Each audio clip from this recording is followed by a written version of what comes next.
COVID-19 safety measures were strictly adhered to at all times during this production.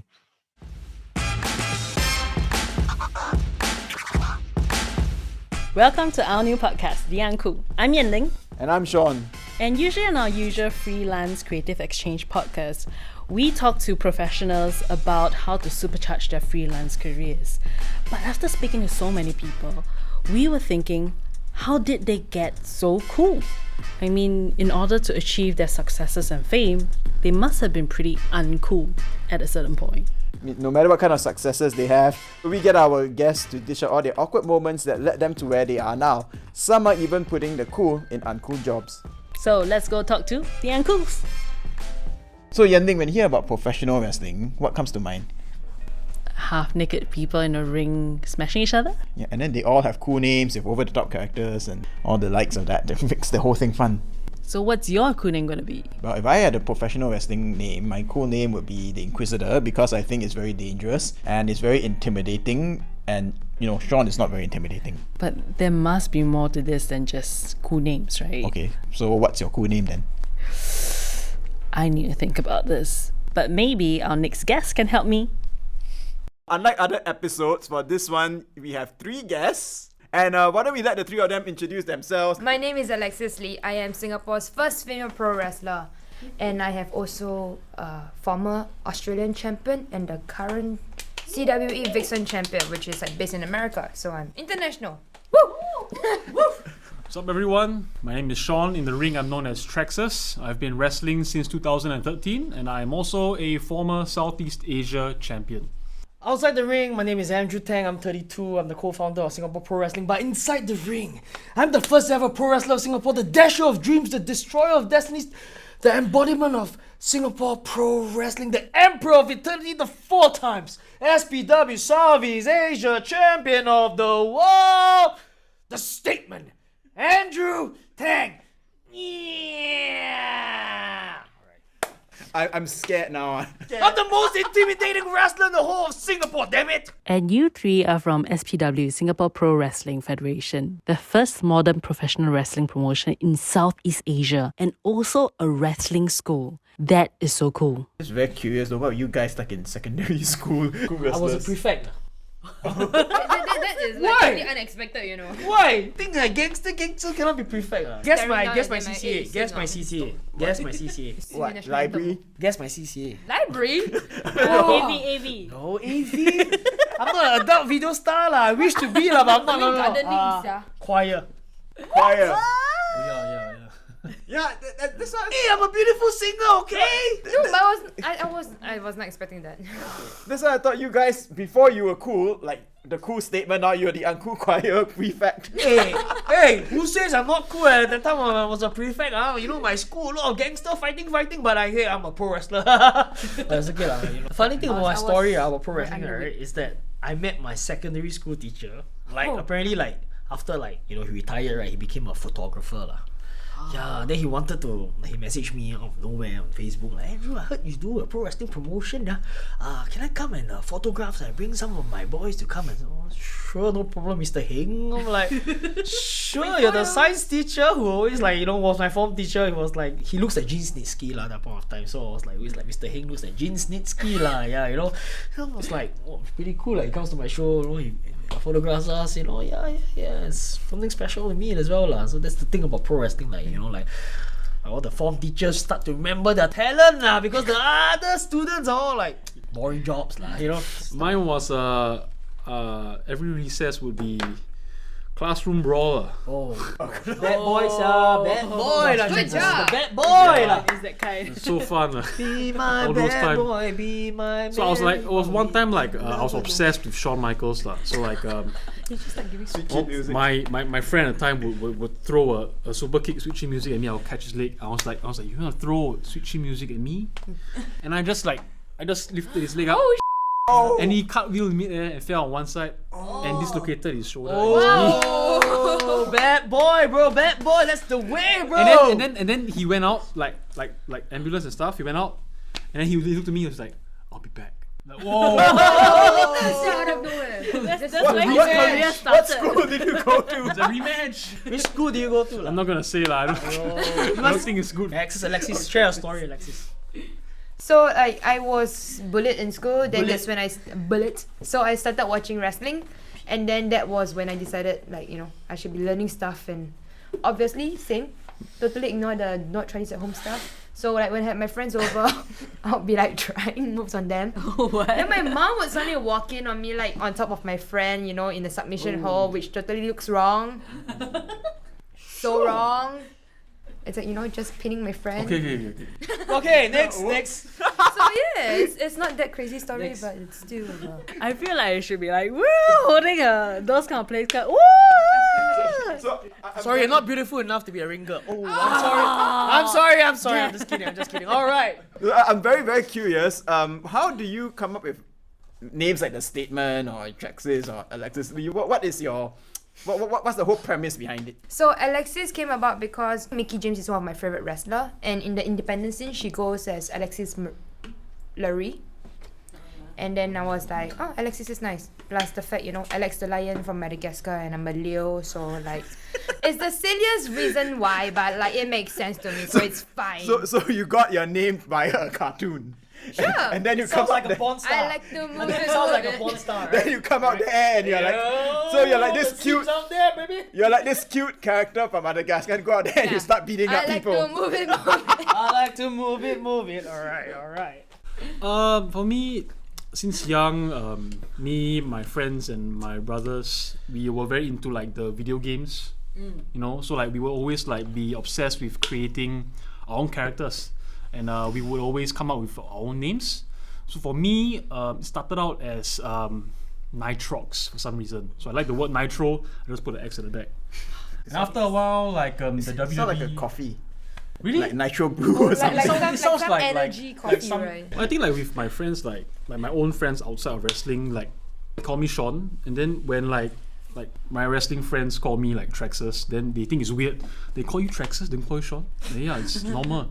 Then when like my wrestling friends like us like call me Traxus, I think it's normal. Then when they call me Sean, it feels like weird.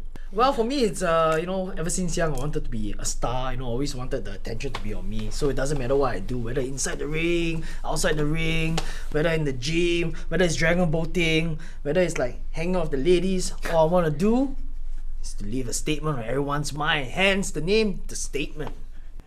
So do you ever like go to work and be like, don't respond to Marie, like, no, my name Alexis. He introduced me with like every and all name that I have. So it's very Alexis confusing whenever I'm Marie, like meeting new people. Alexis Marie, that sounds good lah. So you guys just react to every name right now. If I call you it's outside, so like normal. statement. Yeah, sure. Yeah. Yeah. How is it? The first question will be like, can't really remember you, but I'll be like, oh hi. Do you watch our shows? Yeah. That's the first question I'll ask them. Yeah. So normally this show is about people in the creative industries, freelancers. You guys are unconventionally creative. I think people would really undervalue the creativity and the art of storytelling that goes on in what you do. Storytelling is so important because at the end of the day, sports entertainment is not just purely sports. The best wrestlers around the world, like The Rock, Stone Cold, they don't really have to do too much stuff. They don't have like 1,000 moves or 1,000 holds or whatsoever. But it's just that they have these 7 moves they just do, but it's just the personality that they have. They shine, so people can really actually relate to them. And of course, it's like what made the Attitude Era big is because of the stories. Like you always want to keep coming back for more to see the angles, to see like what's going on. How the story develops. So I think that's a very, very beautiful part of pro wrestling. You know what I mean? Like sports entertainment. So you got to entertain the fans. Is always wanting the fans to remember what's going to happen and always keep coming back for more. Yeah. Was that what you guys wanted to do since young? I actually started watching pro wrestling because like I was going through a period of school bullying in high school. I think I started watching it when I was 14.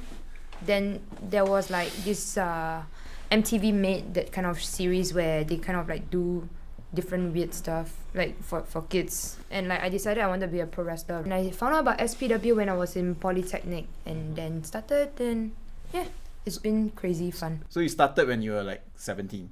Yeah, for the first class, it was like when I was 17. And I so met him there. and when you told your friends or your parents that okay, I'm gonna go wrestling, what was the first thing that came to their mind? My friends were like happy that there was like some sort of self-defense coming for me, that sort of thing. But my parents and like my family members in general, they don't really like it. So he has some stories where he has interacted with my family before. Your mom is such a beautiful woman, I tell you that. I love her messages. Send my regards to Mama Lee, yeah? Yeah, so my mom would message him and like try to convince, like my family would also like try to convince me to like stop wrestling and all that stuff. So I kept pretending that I was like going for judo, cause I did when I started in polytechnic, I was like those CCA, you kind of go try out different ones. So I signed up for a load of like CCAs, and then I was like just trying. So I was kind of doing judo a bit here and there. Then I kind of gave up to do pro wrestling. I think at first, like, my parents thought I was joking. They like, oh, okay, sure, yeah. And then like the day came, they're like, hey, I'm gonna go down to check out their wrestling training. Then my dad was like, are you serious? Then like they were so mad. My dad wasn't happy with it. So I think that's also because there's this perception that wrestling is not very serious. I mean, if you compare it to like MMA, or you compare it to other boxing or something, you know that's real. They really whack the hell out of each other. But wrestling, they think of it as to be a bit fake, a bit scripted. So in that sense, I guess people don't take wrestling as seriously. My dad was more like they from their perspective, they saw wrestling as equally dangerous as MMA. Like if I told them that, like, cause my dad is a black belt in Taekwondo, so if I told him like I'm gonna go, cause I did judo for a while as well, my parents were more supportive of me doing judo than wrestling, because they understand that there's some self-defense to it, then they know that there's some value to it. But when I told them wrestling, they were more like concerned. They were like, oh. Then my mom was actually a closet wrestling fan as well. So she's familiar. Mama Traxxas. She's familiar with how violent it can get. Oh, let's just say, like, I mean, they've been through like they saw my injuries before, right? Like dislocated shoulder, neck almost got broken in India. I mean, like during the WWE tryouts, and then on the day itself, I was doing a 5-minute match. I pulled my groin, and it was terrible, and I didn't know that I pulled my groin. And I still pushed through it. Only when I reached back to the hotel room, I went to the hotel, I went back to the toilet, my balls were like swollen like the size of grapefruit lah. But the thing is, I still pushed through it, and I still finished the match, right? You know that, right? So I mean, like, for those people who think that pro wrestling is fake, no man, we are like really tough, like really push our body to the next limit, and our mental strength is really strong, right? Because at the end of the day, it's about entertaining the fans and letting the fans remember you for who you are. You're a wrestler. You need to have that fighting spirit in you, right? You don't stop until you like literally like concuss or pass. Oh, I got concussed before, right? It was terrible, but I still push on. No hospitals, 15 minutes recovery, fine, all good. It's cute how you went from like the other way around, because I watched WWE last time when I was young, and so that's why I know The Rock, I know Undertaker, and then that's about it. Only two guys. And someone else, I can't remember the name. But I Kane, remember watching Stone Cold. Oh yeah, okay. Once you say them, I know. I know them, yeah, but I can't remember off the top. Those of were my the head. days, like wrestlers. And all these names you are saying, they're all like really over the top. Like Kane, Undertaker, they're all going. What is that? But that was the fun thing, It is a fun thing. Yeah, So- it is the fun so thing. is Yeah. that what it's No, I think, right, like for me, right, like my character is super over the top. Like I would just like exaggerate my movements. You see, like how the way I talk right now, right? Like even like my gear, like it's always so colorful. It's always bright. It So stands out. expensive But also. that's the thing about pro wrestling, right? You have to look larger than life. You need to look unique. You need to be different. You can't be like the Trixie, I want to wear the black pants. I want to be the Undertaker. But you can only be one Undertaker, right? Just be yourself. You know what I mean? So people can relate to you as well, right? I mean, like, obviously, like you wear something, you wear pink, and you wear black. Obviously, you look at the guy who's wearing pink, right? Yeah. Just be different. So did you all have to come up with your own like style, gear, even the personality? Did you have to bring it out somewhere? Mine is pretty much just me. Yeah, Like, How would you describe me? It's just me being a childish, very vulgar person.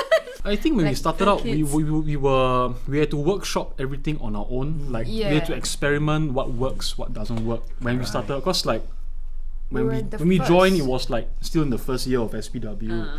So like we had to like kind of like try things out, if it worked or not worked. So it took us some time to kind of discover what character worked and what didn't. So now like when we have new wrestlers come in, we always tell them try to find a way to stand out, not just from SPW. If you want to succeed on the international basis, try to find a way to stand out from the international market. So like for example, like for what Andrew said, you come in with black tights, you want to be the anti-hero badass, then people will think like, are you going to be as good as this anti-hero badass like The Rock or Steve Austin? Also, we talk about building this character, looking the part and all, but you guys don't have the same resources as, other federations where they have weekly TV shows, and you guys only run shows like twice a month. So how do you And actually then now build you that? mentioned as well during the pandemic, it's you guys haven't had any shows recently. So how do you do it? How do you build something without all these resources that other federations have? I think what's a good thing about SPW is that our production value is really good. Yeah, so it leaves invest people in coming back for more, wanting to watch the product. Like good commentary, good camera angles here and there. It's all on YouTube. Yeah. And it's available for free, not $9.99 lah. But yeah, okay. So the good thing about SPW is also because we have a very, very strong relationship with international guests. So we brought down big stars from around the world, Kenny Omega. So we're really connected with all these international wrestlers. So that's why that's the reason why people want to come back for more. I mean, of course, in order for me to attract the mainstream fans, I have to bring down some mainstream guys so that they can watch our product, so they can eyeballs on my local guys. You get what I mean? Yeah, so it's good. I mean, I never look back. I mean, I think when we first started, it's only 60 or 80 people in attendance, and right now we have 500, 700, 1,000 people in attendance. So I think it's pretty good. We still utilize social media as our outlets to deliver our promos and stuff. Although we have no control over how whether fans have to watch it to understand the match. End of the day, if the fans are interested in the product, the stories, They will watch us. Yeah. they will go and watch it themselves. But Can't force anything. how much of it is actually scripted and storytelling? Because I tell you, when I was watching wrestling, when I first started watching, I think it took me a few years to realize that all this is not real. That's the beauty about pro wrestling. We can't tell you how much is real, how much is entertainment. My boss creative freedom as well. I mean, it's only of course I booked the main event picture because it's really important for business. Yeah. So how detailed do you go? Do you go this is how long you have? You have 10 minutes, you have to do these moves, and then she has to win at the end or something. For me, not so, but as long as they try to stick within the timing you know what I mean? Because I don't want to control their creativity and stuff here and there. But I think nowadays, I think we should do it. In the start, it was easier for us, I think, because we started out all pretty much the same time. Yeah. So it's we kind of dedicated who's doing what. Yeah. So that's good for us, but not so good for the new ones. The new ones. When there were lesser wrestlers, it was Yeah, easier. it was so much easier. The likelihood of having the same maneuvers, the same sequences is very not low. not that high. Correct. But as we have more wrestlers, then that is when a team will come in, our team will come in, and then they will handle the production of the entire show, such that everything is different and there's a flow to it. Currently today, in order to enjoy wrestling, to watch wrestling, you could be able to suspend your disbelief. Correct. In order to enjoy the product. Paul Heyman once mentioned that you shouldn't cater to someone that doesn't want to try to enjoy wrestling. If someone doesn't want to even put in the effort to understand the product, don't bother at all. Yeah. Okay? If it's not for you, really fine. true. Back to your point about how to plan matches and stuff. Every match has a different story to tell. That's back to the point of producing a show. We try to aim every match is different. There could be 2 tag team matches, but both will tell different stories. Right? Yeah. So it's the same thing. You think about movies and stuff as well.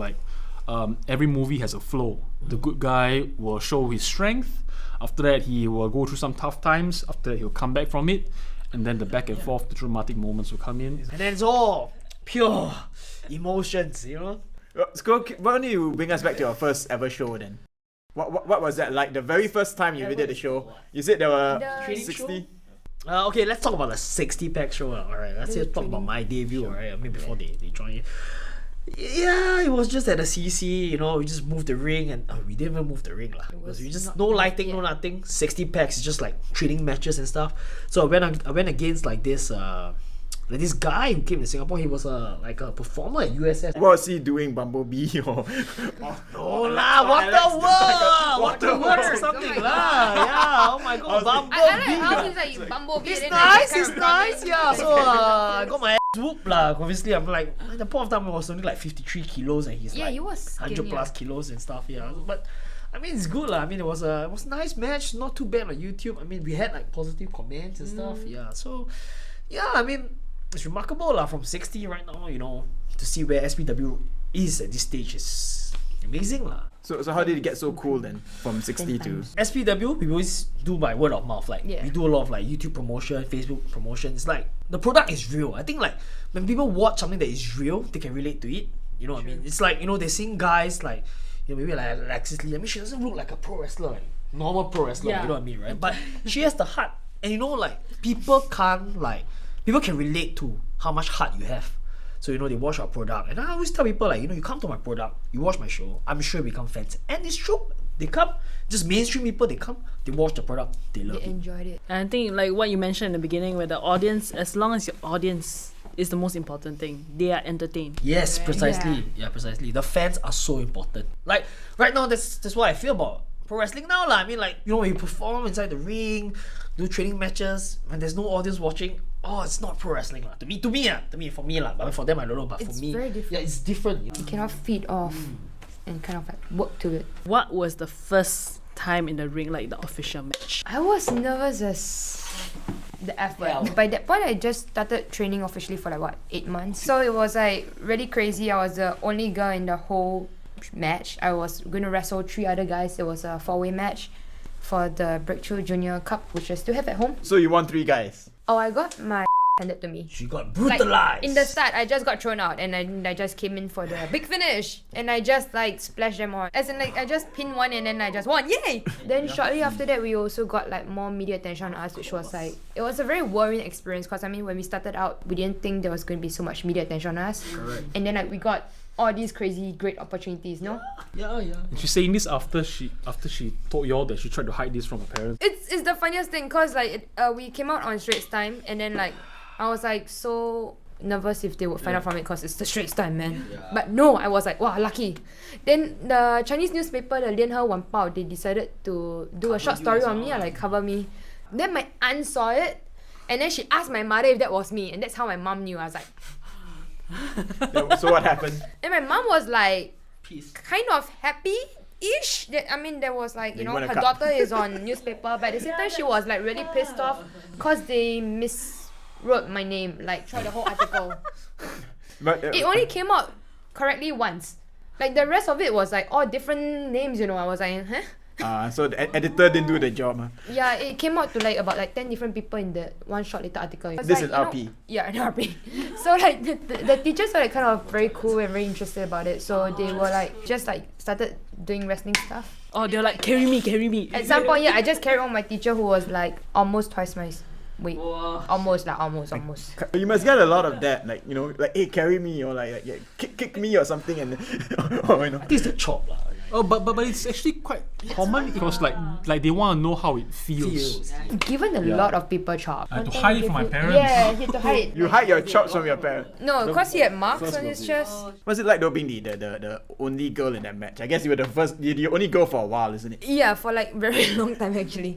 It was great, but it was also like kind of scary because I mean all these guys progress so fast, and I was like playing catch up with them. It's every time it's crazy because I mean these guys are freaking awesome, right? And then like I'm What's not, new, I don't think I'm there yet then. So it's like whenever I come out and like people will still cheer, it's like, oh my god, people do care. I was like, thank you. My first match was actually like they needed to find an opponent for this Swiss wrestler who had been training much longer than I was. Oh dear. So I think that was when like Andrew gave me the opportunity to wrestle him. So that was my first match. I guess a lot of butterflies, like we can't avoid that. Yeah. At the point of time, very focused on like nailing all the sequences instead of like interacting with the fans. You know, like you don't just worry that I hope I don't mess this up. Yeah. Everything must be perfect.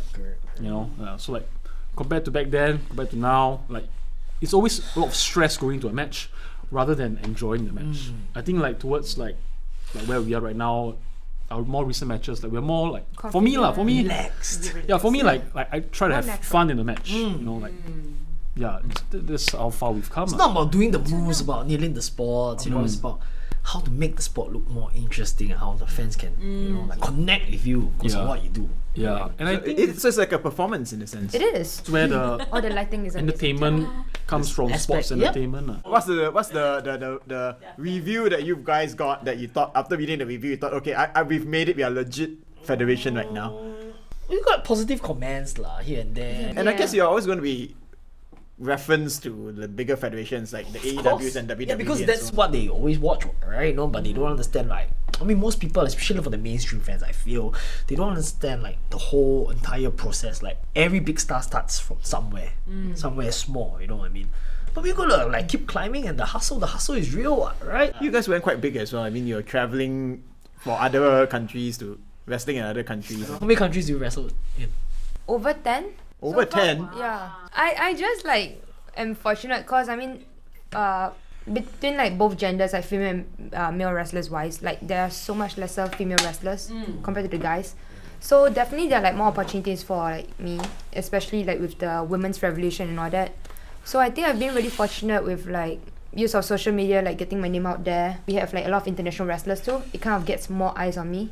So I mean that's a very big opportunity in having me like in all these different countries. Like we are kind of regulars in like the Southeast Asia scene. Yeah, of course, we travel around Southeast Asia quite often.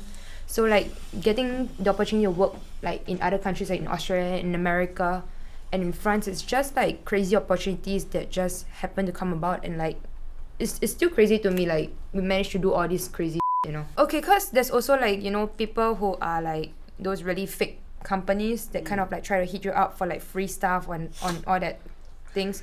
So you kind of have to learn to navigate through all this Negotiate and lah. like negotiate and Yeah, ask in a about good like way.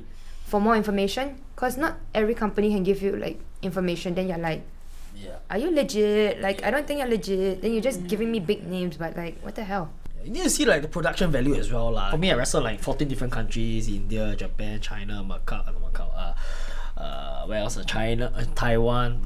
Okay, and the list goes on and on. Alright, Australia, yeah. Tractors and me, we went to Japan the few years Oh ago dear lah. God. Japan is one of those places whereby like wrestling is so huge. Like Yeah. they see it's very like there's a lot of tradition to pro wrestling, not like just like sumo wrestling or regular wrestling, but pro wrestling as well. It's like so traditional. It's like, reported in the newspaper. It's It is, yeah. They treat it as a legit sport. It is a legit sport. Yeah. So, we thought like we might do a very good match, but apparently like somehow or other we didn't really do such a good match on the last day lah, and then we're feeling a little bit demoralized lah. So yeah, I mean like for us wrestlers, right? I think like a good gauge would be like the fans wanting to buy your merch as well lah, because it's like in a way it's like Fans taking support photos lah, of yeah, them. and photos as well lah. So we were very demoralized because how many merch did we sell?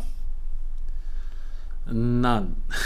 None, and that was like terrible. That Terrible. was hard to say. Yeah, it was very, it was very sad for us lah. But it's okay. It was a learning lesson. The good thing, the comforting thing is that after we left the arena, we wanted to go back to the hotel to change, to have a good old nice bowl of Ichiran ramen. Some fam came up to us and like, hey, Trex a statement. And they didn't come to us. So I heard them shouting at us. Yeah, but at least they remember us, right? That's the important thing. For us wrestlers, right? I mean, like the product. I mean, like the show, the pictures, the videos. It's like our portfolio. Yeah, like funny stories. Like sometimes, I have like people messaging me. Oh, I'm an MMA guy. I want to come and do pro wrestling training. And then like, MMA obviously like you do a lot of I bumps wish I and got stuff those like that, right? messages instead. Then they do like the second rope bump, boom. Then I'm like, oh, my neck hurts. I need to stop. Like, Yeah. yeah, sure. MMA guy, well done. So, what is your training like? I mean, apart from the physical side, which I know that all of you need, right? Do you guys do any kind of special training to become pro wrestler? Definitely getting around the ring, like running the ropes is a very different thing. When you watch on TV, it seems so fun, like it's so bouncy. But when you're actually in the ring and hitting those ropes, damn, it hurts. I remember getting bruises from the ropes Yeah, early on welts, in our right? training. Yeah. If you're having welts We're on your like- back, we're like, right? wow, this It means you're is- running right. You're pushing hard. So as you train to do all the moves and all that, you also train how to fall and so on, how to take the moves. Yeah, of course, that's How to very, be very safe. important. Like, how to be safe, like how to like make sure you don't injure your opponent, and of course yourself. like take the move well as well, lah, to make your opponent look good as well, lah. So it's I guess that's the key difference from other combat sports. Yeah, in it's a sense. two-way Yeah. thing, lah. You know, it's a two-way thing, lah. It's a Yeah. very delicate A match can dance. only be as good as, you know, if let's say the two persons inside the ring have chemistry together, lah. For our viewers, right, we never ever show them like the back end of wrestling. You know, like it's supposed to be viewed as a real sport. So like you can't imagine like MMA like they're like practicing how to talk on the microphone and stuff. Imagine that in MMA, right? Just come out. That's and how talk. we should see wrestling. We are catering to the fans, right, as if they're watching a real like real thing, a real fight. But back end wise, like character wise, for me at least, like I would just watch old tapes, like see how wrestlers just basically do some Emulate lah. homework, then see what works for myself, lah. For others, I usually take things outside of wrestling as well, like from film, Correct, right? or even like Comics also. comics, yeah. cartoons, whatever. Like yeah. there's still It's like storytelling. inspiration from anywhere and Or even everywhere. like the question is like, you know, like that. I mean, the answer is like, you know, like once great wrestler told us before. Like, I mean, like, you know, he didn't tell us, but I mean, like, great wrestler said that the best wrestlers are always their personality, but you just like marked up to 150%, 200%. So you just always got to be yourself inside the ring. So you feel most comfortable in it, right? You know, yeah. There's no point being someone you're not. Yeah. So you've built quite an international rapport. So just as you've flown overseas, you've also flown in some international wrestlers. How did you build all these relationships from your 60 people beginnings? I think it's because of international bookings lah. It's because of international bookings. So like for example, my very first encounter with an international star would be Ho Lun lah. So Ho Lun, you know, owns HKWF. The most memorable one was like was wrestling on the show, and then I met Pete Dunne. So at that point of time, Pete Dunne wasn't very famous yet. He was just normal Pete Dunne lah. I remember like one of the events, we needed a wrestler. I wanted to book Tajri, but at that point of time Tajri was busy, so like, you know, just try my luck. Just drop a good old Pete a message on Facebook Messenger, and then Facebook. Hi Pete, would you like to wrestle in Singapore? And then apparently his schedule is okay, and then here he is, like, he comes to Singapore for me. Just Like, reload. Reload. Yeah, it was really good. Like, yeah. It's all about connections. Like, it's about, you know, being very real to your guests as well. So whenever my guest comes to Singapore, mark my words, like every one of them will say that I'm such a good host because I'll make sure that they have a great time in Singapore. Yeah, this is what you bring to the table. Like, it's the real you lah. So like, yeah. So how I managed to bring Kenny Omega down is because like, with my connections with Sima lah, because you know I booked Sima down in Singapore for like a couple of times, 4 times, 5 times. Funny thing is like I met Kenny Omega like I think 1 year ago at Comic Con. Yeah. So okay, he remembers me. So you're like this fanboy in Comic Con, and then it's like, oh, Not really. Okay, but I mean, growing up, right, I noticed Kenny Omega lah. I watched his matches. Apparently, like, you know, he wrestled. The most famous match is him wrestling a doll, a sex doll. And it was so damn entertaining. Like, wow, if you can wrestle with a non-living object and you make the match look so good, means you're a fantastic wrestler and you're an entertainer, you know? Yeah. I don't think Kenny ever saw Andrew as like a fanboy lah. I don't think so. I think the moment he introduced himself as a wrestler, and he says that he's a promoter, he definitely can empathize. Oh, okay, like we're technically colleagues in the industry lah. Yeah. So like he'll definitely like be curious about how is probably ask you SPW, how yeah. is Singapore like, wrestling in Singapore like.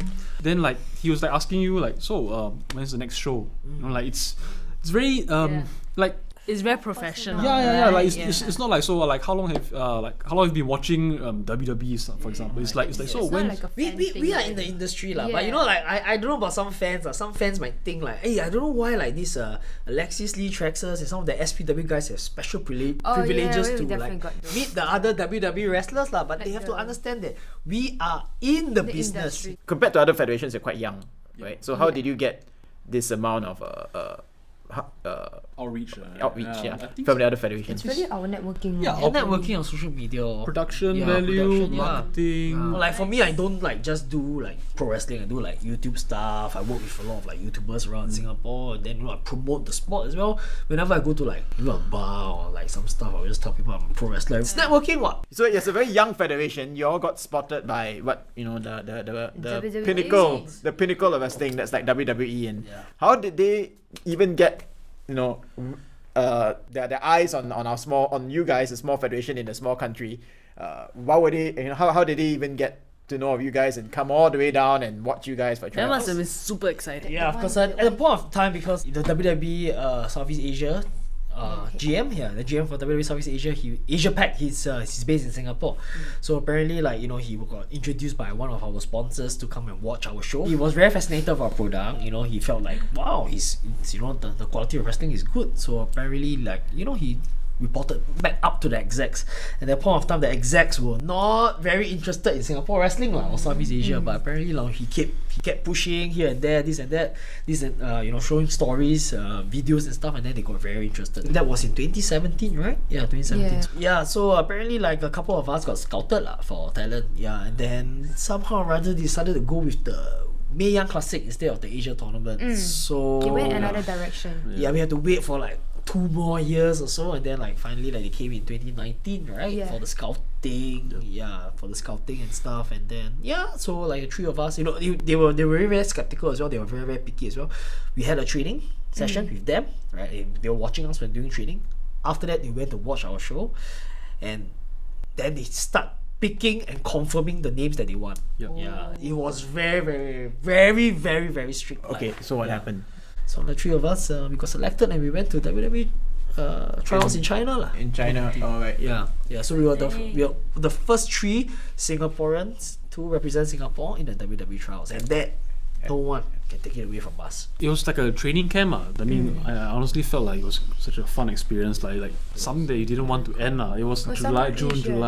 Yeah. So we go there, train, have lunch, go back, train again. I think the coaches say that we, they can see a lot of talent in the Singaporean guys we work hard, we can definitely work well on the ring. I can't say for the other wrestlers that I work with.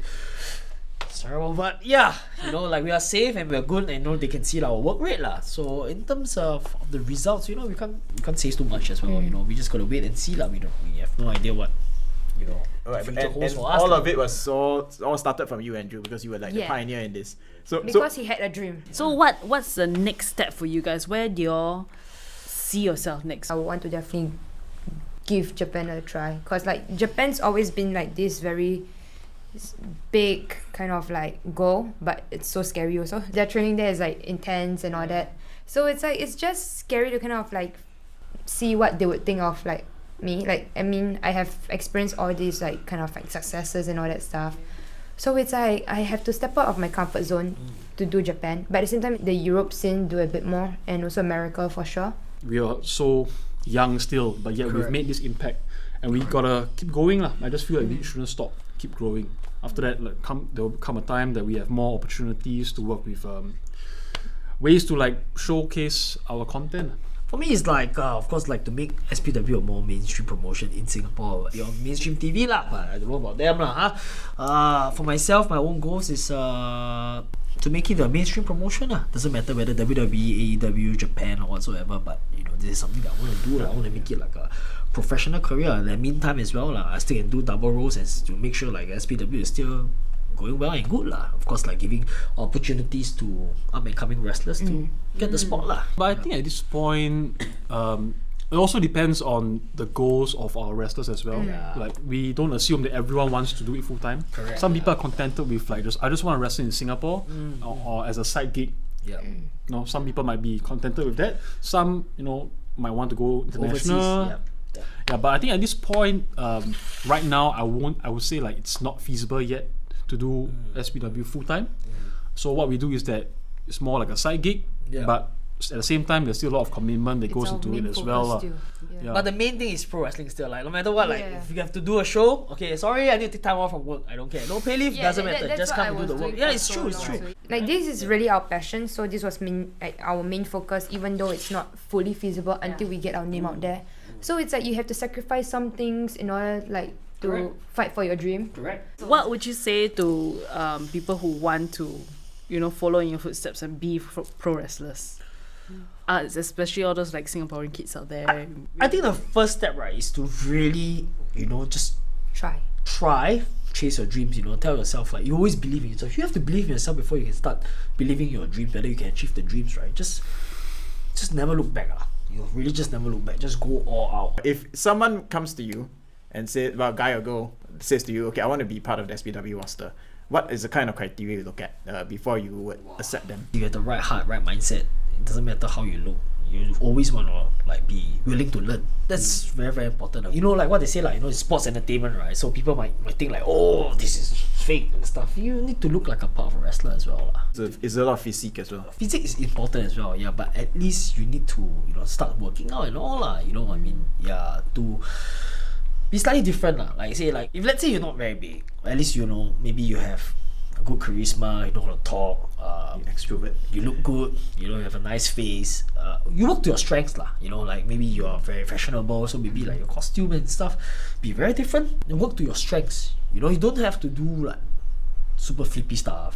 I mean, like some guys can, some guys can't. I can't do flippy stuff, but you know, I'm still the statement, and people still love me for who I am. You know, I mean, like Hulk Hogan, right? He doesn't need to do a moonsault to be Hulk Hogan, right? He just needs to do a leg drop, right? Yeah. And people still know him, right? Yeah. And at the end of the day, like I say many times, is how people remember you. That's the most important thing. What would you say to yourself back then?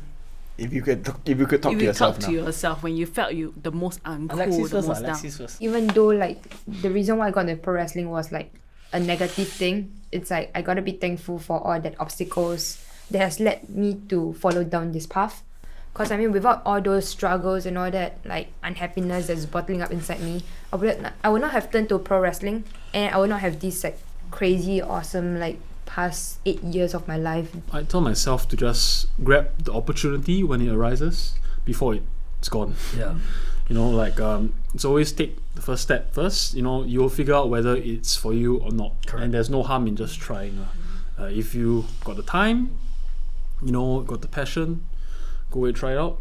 Like no harm in trying. If it's not for you, then at least you leave with an experience. I think for me, it's like I'll be very proud of my secondary school self, because you know I still did like, I remember doing cryo practice. I still did like wrestling moves on some of my friends, and he said like I broke his back, but I mean come on, it's not so easy to break someone's back. So yeah, it's just I mean, just go for what I want, what I want in life, Then like don't let anyone stop you from chasing your dreams, or don't like people like laugh at you or whatsoever. I remember like even OCS as well, right? Like I had to like give a talk, right? And then they asked like, what do you see yourself in, I don't know, 5 to 10 years time? I want to be a pro wrestler. Everybody laughed at me, but hey, haha, I'm laughing at you right now, guys. Look, I'm living my dreams, right? I wrestle like champion. all-time world. I mean, I will hang out with like all-time world champions. I hang out with good people, you know, people who always are forever young, and you know, we'll always, you know, let the fans in Singapore remember who we are. So yeah, It's true. You might be one of the few who actually went on to do what you said you wanted to do. of course, yeah. I think like the most important thing is to just believe in yourself, believe in that product. Because die you have to just tell yourself that this product is something is going to be big in the near future. You really just got to like always be thinking like even bigger of how you're going to bring your baby to the next level and step. And of course, it does help, of course, to be financially stable as well, to get good savings before you start doing your business. Yeah. And just don't look back. Just always believe in yourself. Just tell yourself that, is this really something that you want to do? And just gotta go for it. Yeah, and just always be real. Always be real at what you do, because people can realize how real you are. Yeah. And for yourself as well, since you're I guess one of the founders, how much for you is sports entertainment, and how much is business running this federation? Wow, this is a tough question. I think it's 50-50. Really, it is 50-50. Because I feel that the business aspect is very, very important as well. Because if I don't put the brand out there, I don't make money for my brand, I won't be able to pay my wrestlers as well. You know what I mean, right? And entertainment is important too, but I still have to support the promotion, make the promotion still, you know, financially stable and stuff, to keep continuing what I do. Sometimes I don't mind, like, you know, taking a step back, just being a promoter and just like giving opportunities for my other talent. But they have to be really the face of SPW to know how to promote the brand, you know, and help put SPW in the mainstream. And now, of course, we are in the middle of a pandemic. Hopefully, towards the tail end. What's next for SPW? I think we've just been really enjoying our time with like our loved ones, cause before that we were just like traveling so much, we were like so packed with a lot of things. So now it's like, you know, we get to take a step back, chill, kind of take a breather, reevaluate like our life choices and still agree that pro wrestling is still awesome. So like, yay, okay, correct decision. Didn't waste all that time. I think I speak on behalf of all the active members of our roster. I think we've definitely went back to watch our old matches during this whole time. And as we watch these matches and think about the next possible time we will have an event again, I think our fire is going to Reignite. constantly reignite, come back. The flame will be bigger than ever once we return. So, Trexus, you were saying about trying out. Why don't you let our listeners know if they want to try out wrestling in let's say in a recreational way and not in a professional way? How can they do it? Look for us on Facebook. Okay, search up SPW Singapore Pro Wrestling. Drop us a message. Let us know if you're interested, and we'll work out a tryout class for you. Yeah, complimentary. And now on YouTube as well. Yeah, be entertained by our matches. Trust me, it's gonna be good. It's gonna be worth your time. Yeah. And how about your own socials, your own handles? Alexis_frigging_Lee. You can find me on Facebook, Andrew Tang, ANDRUEW space TANG, and for Instagram is DN Statement, THEANDSTATEMENT. Facebook and Twitter at Trexus, and on Instagram at Kaiser_Trexus.